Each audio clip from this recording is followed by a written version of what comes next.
الدولة بتتعامل دايما مع القضايا الاجتماعية بفكرة الانحياز لرجال الأعمال. المنطقة اللي هم بيحاولوا ينقلوا الباعة الجايلين ليها كان سبق وإن هي كانت مشروع استثماري فشل ذريع جدا بسبب طبيعة المنطقة هناك. الأرض والمنشآت اللي هناك مملوكة ما زالت للمستثمرين. الدولة بتنقل الباعة الجايلين ليها وهي أصلا لسه ما حلتش المشكلة دي مع رجال الأعمال اللي مسيطرين عليها.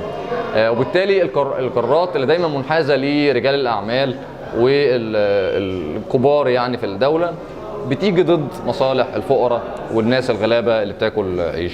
التوجه ده لازم يتغير.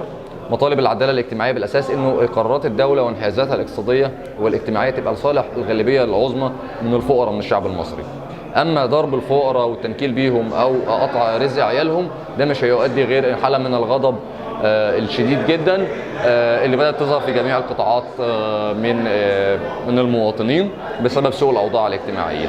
إذا مطلوب تغيير الأوضاع دي لصالح الفقراء اللي أكيد لازم يتحركوا علشان يدافعوا عن رزق عيالهم وعن مستقبل ولادهم وعن أكل عيشهم. في الحقيقة الباعة الجايلين بيشن ضدهم حملة تشويه واسعة جدا في وسائل الإعلام باعتبارهم بلطجية وباعتبارهم يعني ناس بيحتلوا الشوارع.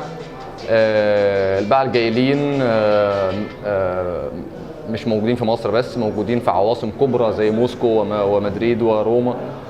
لكن الفرق انه هناك في اجراءات لتنظيم وقفتهم تراعي النظر الحضاري وتراعي السيوله المروريه.